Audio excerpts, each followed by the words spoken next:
David era el amado de Dios. Él fue llamado el amado de Dios. Y vamos a ver detalladamente a David y su pecado con Betsabé. Y pienso que usted lo entenderá y se asombrará de la misericordia de Dios más que nunca. Segunda de Samuel 11, verso 1. Y aconteció que en la primavera, en el tiempo cuando los reyes salen a la batalla, que David envió a Joab y a sus siervos con él y a todos los hombres de guerra de Israel, y destruyeron a los amonitas y sitiaron a Rabá. Pero David se quedó en Jerusalén. Ahora, hay un mensaje solo en esto, pues era el tiempo en que los reyes iban a la batalla, pero David se quedó en casa. Él envió a los demás y él se quedó en casa. ¿Sabe usted qué? A veces usted puede cuidarse de no meterse en problemas solo estando donde debe estar cuando debe estar ahí.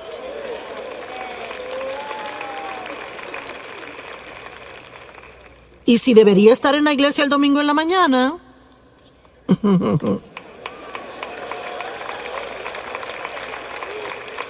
es cierto. Y me pregunto cuánta gente sinceramente pensó, pues no, yo no sé, quizás me regrese a la sesión de la tarde y yo no sé, quizás se comieron más donas de lo que se suponía y se cansaron y decidieron quedarse. O irse a casa. Bueno, yo no sé, quizás después se metan en alguna clase de lío en la tarde, caigan en tentación y se suponía que estuviesen aquí. Si hubieran estado donde se suponía que estuviesen, entonces no hubiera pasado. Es importante estar donde debe estar cuando debe estar, ¿verdad? ¿Cuántos deben de estar pasando el tiempo con Dios cada mañana antes de salir por la puerta y hacen otras cosas? ¿Tiene usted alguna idea de cuánto se evitaría así durante el día? Si usted está donde debe de estar cada mañana por un cierto periodo de tiempo, y no me importa si son 5 minutos, empiece el día con Dios. No trate de empezar por sí solo, porque si empieza por sí solo, no le va a gustar cómo el resto del día le salga. Nuestra fuerza se encuentra en Dios. Y una tarde, verso 2, David se levantó de su sofá y estaba caminando en el techo plano del palacio del rey, y de allí vio una mujer bañándose. Yo nunca me he bañado en el techo, pero aparentemente ellos lo hacían. Y me imagino que era un lugar bueno para bañarse, yo no sé. Y ella era hermosa en apariencia, y yo no sé, quizás David sabía que las damas se bañaban en los techos. Y quizás por eso fue a caminar en el techo, yo no lo sé. Pero de todos modos, tampoco me he ido a caminar sobre un techo. Así que puede que haya cosas más allá de lo que reconocemos. Y David envió palabra e inquirió acerca de la mujer, y alguien dijo, pues ¿acaso no es Betsabé, la hija de Eliam, la esposa de Urías el heteo? Así que no hay engaño aquí. David sabe que es casada. Él sabe que ella le pertenece a otra persona. Él no está donde debe estar. Él no estaba fuera en batalla. En la época del año, cuando los reyes salían a la batalla, él se quedó en casa. Él estaba en el techo, mirando al techo de ella. Yo no sé. Se lo dejo a usted y al Espíritu Santo. Pero encontré el verso 4 y es interesante. David envió mensajeros y la tomaron. ¿Qué significa eso? Bueno, no dice que fue de acuerdo mutuo. Dice que la tomaron. Eso no me suena tan bien a mí. Me suena a mí como un abuso de su poder.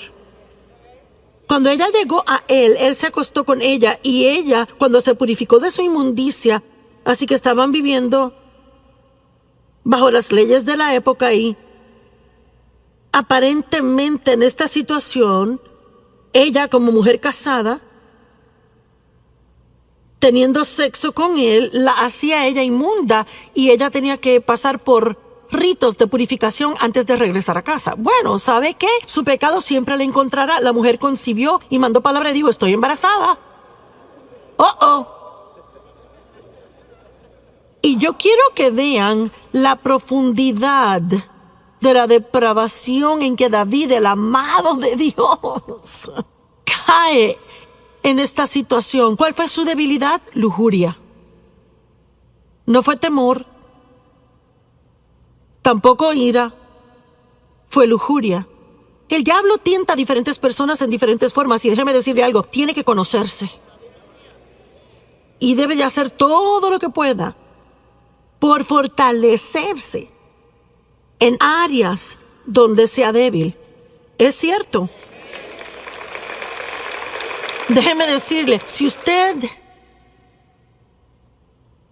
si es un hombre o una mujer y es sentado de esa manera y tiene una linda familia y no quiere hacer nada que la estropee y ha cometido errores en el pasado y trabaja en un lugar donde hay muchos hombres atractivos o muchas mujeres hermosas, déjeme decirle algo, mejor es que entre con los ojos cerrados y ore antes de entrar ahí. Y no se vaya al cafecito con ellos y no tiene que contarles de los problemas en casa y no tiene que llevarle donas en la mañana. ¡Corra como un loco!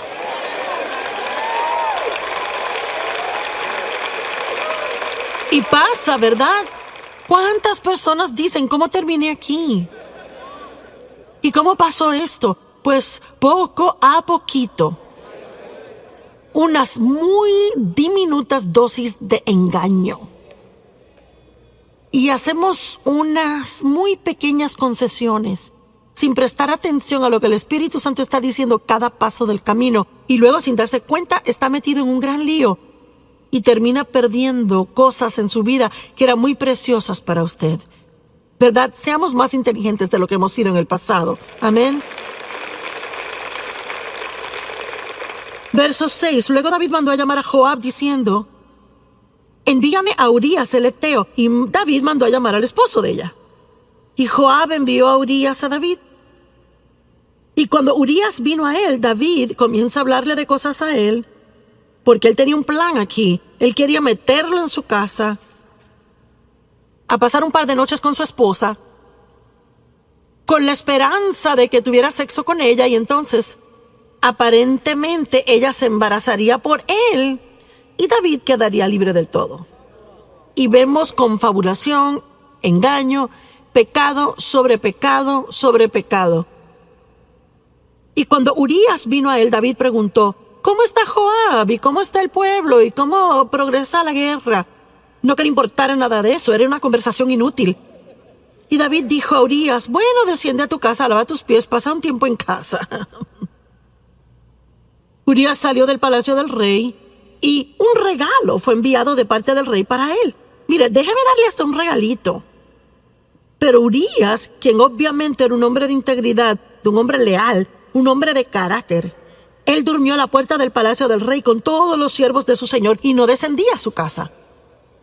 Cuando se lo contaron a David, mira que Urías no descendió a su casa. David dijo a Urías: ¿no acabas de llegar de una larga jornada porque no te fuiste a tu casa? Aquí vemos el carácter de Urías. Urías dijo a David: el arca de Israel y Judá está morando en chozas, refugios temporeros, y mi señor Joab y los siervos de mi señor están acampando en el campo abierto. ¿Debería yo ir a mi casa y comer y beber y acostarme con mi esposa?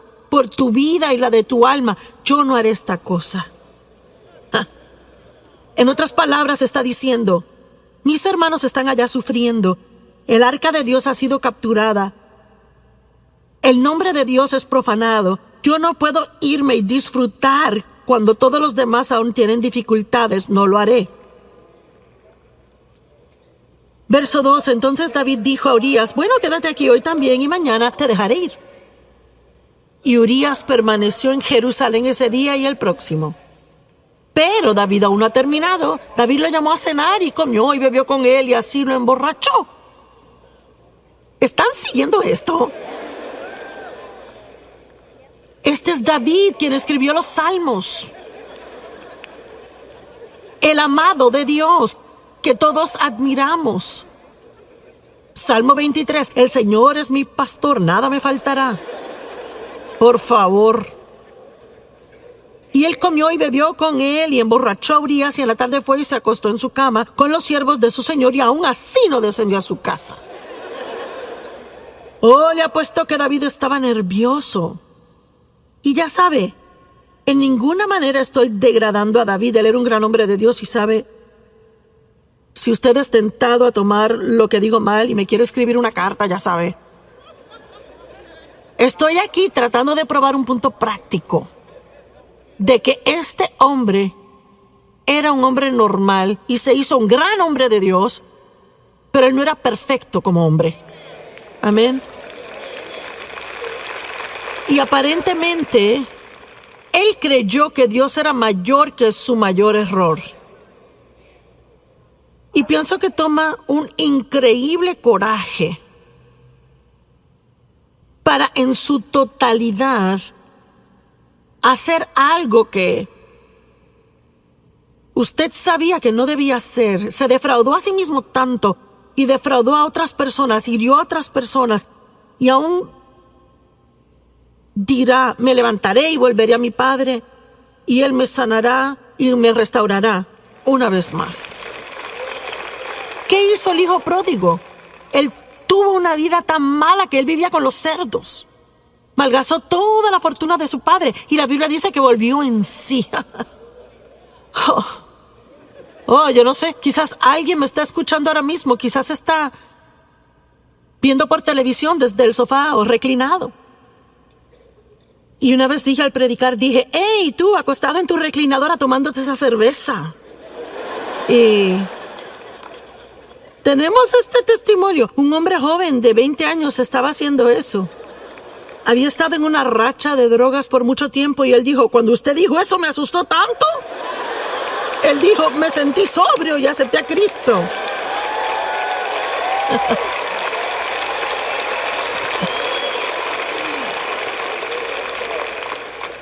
Así que sí, Dios puede parar una conferencia entera como esta solo para hablarle a usted.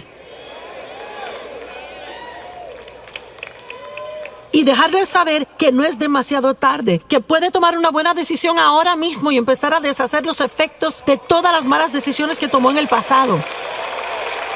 Amén.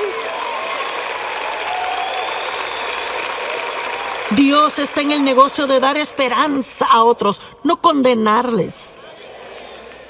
Y les repito, no estamos alivianando el pecado. Tenemos que estar muy arrepentidos, rápido para arrepentirnos, estar muy compungidos por las cosas que hemos hecho mal. Y Jesús es la solución al pecado.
Y lo que no ayuda es quedarnos en el hoyo que nos hemos metido cuando que Dios está ofreciéndonos una salida. Todos los demás le condenarán y hasta tapa le pondrán al pozo donde está, pero Jesús es el único que le sacará.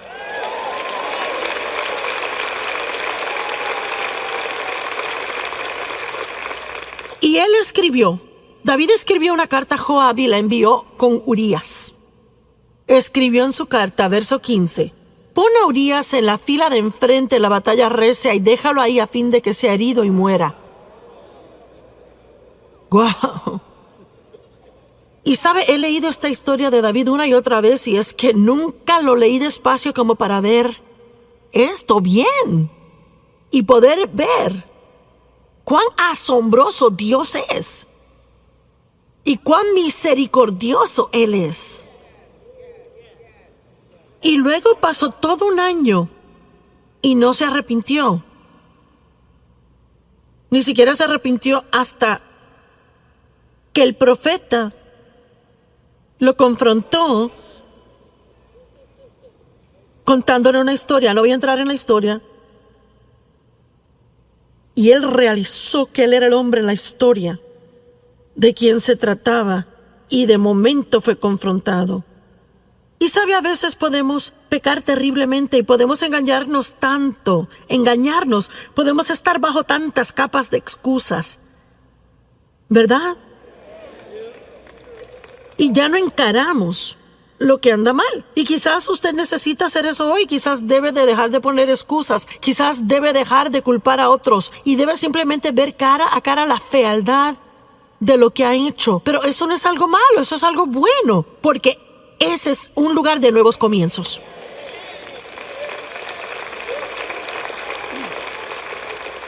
Pero no puede empezar otra vez si no afronta la verdad en donde está. Usted conocerá la verdad y la verdad le hará libre.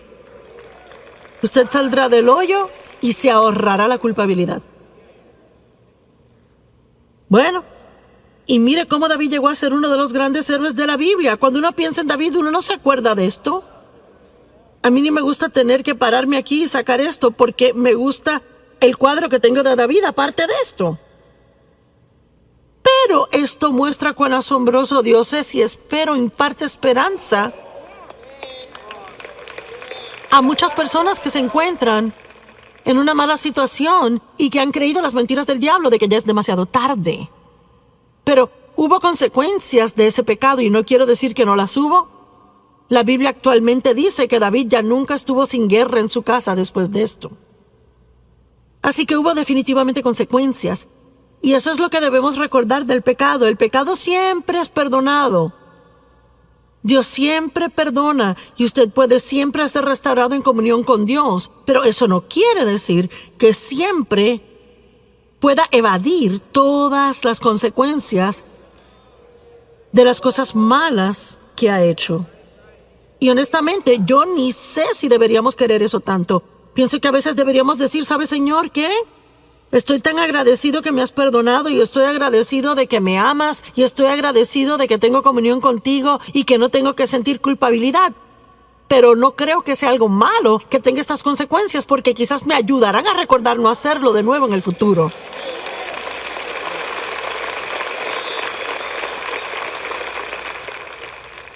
La Biblia dice en Proverbios que si su siervo no siente las consecuencias de su maldad,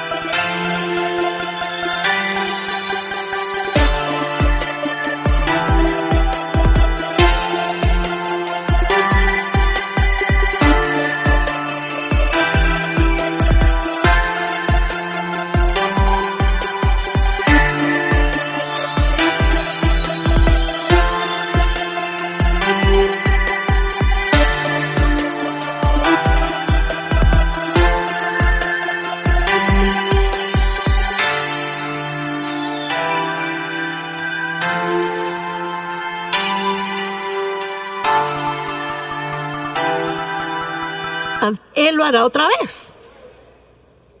Por eso no se puede criar hijos y nunca permitir consecuencias por algo que hicieron mal y esperar que se comporten solo porque uno les dice. Yo siempre le daba a mis hijos mi palabra primero y si eso no funcionaba les tocaba las circunstancias.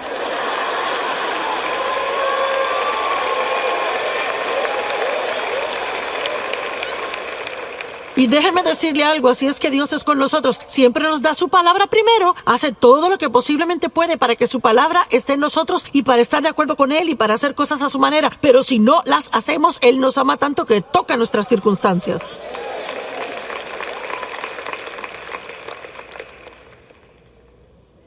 ¿Qué tal Pedro? Vaya. Pedro, su debilidad era el temor. Moisés se enojó. David tuvo lujuria, Pedro temor. Pedro negó a Cristo 3 veces. Mintió 3 veces. Y luego se convirtió en uno de los más grandes apóstoles en la Biblia. Y un hombre respetado. Y escuchamos sus enseñanzas, leemos sus escritos. Dios lo usó en gran manera.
Lucas 22:54. Y le atraparon y llevaron a él trayéndole a la casa del sumo sacerdote, y Pedro le seguía en la distancia. Bueno, esas palabras en la distancia ya nos muestran un problema. Vaya, en cuanto hubo problemas, Pedro se echaba para atrás y seguía con distancia. No quería que nadie supiera que él conocía a Jesús. ¡Hey! Usted tiene que ser cuidadoso al estar en el mundo y tratar de seguir a Jesús de lejos. Vamos, hay un mensaje aquí para alguien. Uno va a la iglesia domingo en la mañana y es bien cristiano y cuando está con amigos cristianos. Pero, ¿qué durante la semana en el trabajo? Con sus amigos no cristianos, ¿cómo se comporta cuando está sentado a la mesa del almuerzo y alguien quiere hacer un chiste sucio? Vea. O cómo se comporta si se encuentra en la mesa comiendo en medio de un montón de chisme de la oficina. Bueno, yo ni voy a tocar eso, sigo. Usted sabe de lo que hablo, ¿verdad? Entonces podemos comenzar a seguir a Jesús a distancia. No queremos vernos religiosos. Y cuando hicieron un fuego en medio del patio y se sentaron, Pedro se sentó en medio de ellos. Y antes que nada, el Salmo 1 dice: no se siente a descansar y relajarse donde hay mofadores. Tiene que ser cuidadoso con quien se sienta. Entonces una sierva vio a Pedro y dijo: ese hombre andaba con él. Pedro lo negó diciendo: mujer, no le conozco. Mentira número 1.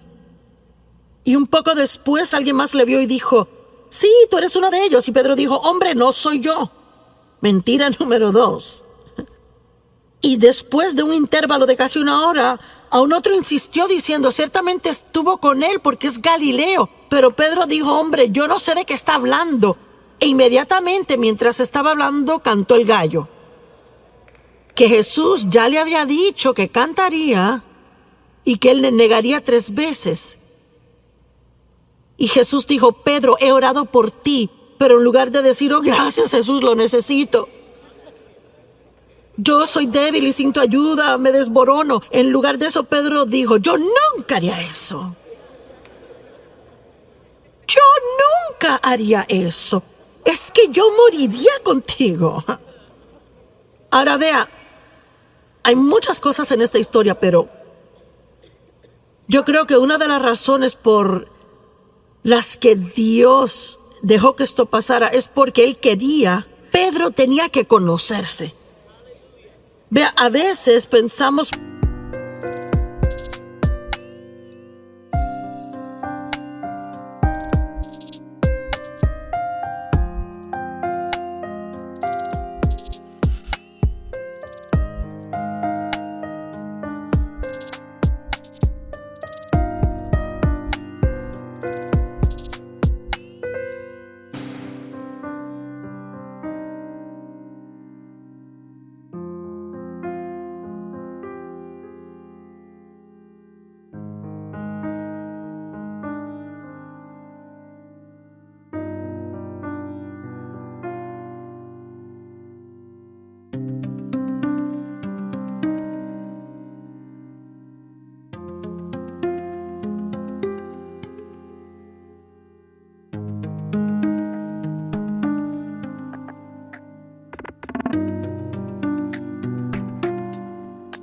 muy altamente de nosotros mismos y eso impide que lleguemos al destino que Dios tiene y Él se echa para atrás y deja que fracasemos y tenemos que conocernos y realizar cuánto le necesitamos a Él.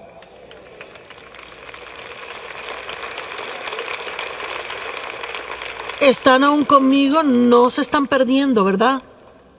Bueno, aquí tengo 10 minutos más, presten atención.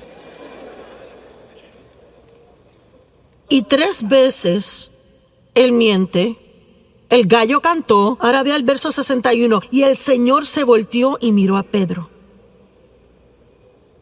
Hombre, ¿puede imaginarse por un momento esa mirada?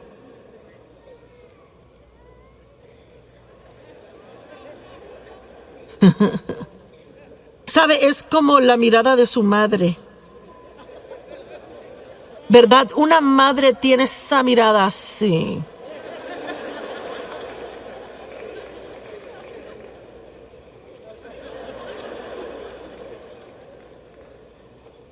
Pero yo no creo que Jesús miró a Pedro con una mirada de ira.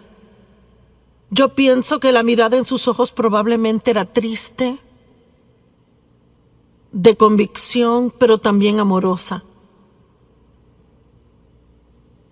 Y Pedro hizo lo correcto. Él salió y lloró amargamente. ¿Y sabe qué? Él inmediatamente, profundamente se arrepintió por su pecado y por su error. Y es realmente todo lo que Dios busca. No tomamos el pecado livianamente, profundamente nos arrepentimos. Me duele tanto cuando pienso que he defraudado a Dios. Pero soy lo suficientemente inteligente para saber ahora que tengo que caminar y salir del pozo. Yo tengo que brincar por encima de la culpabilidad, porque hay mucho en jaque para yo quedarme en ese hoyo por días. Amén. Hay demasiado que Dios quiere que hagamos. No tenemos que perder su tiempo así, no cuando la sangre de Jesús siempre está disponible para lavarnos una y otra vez.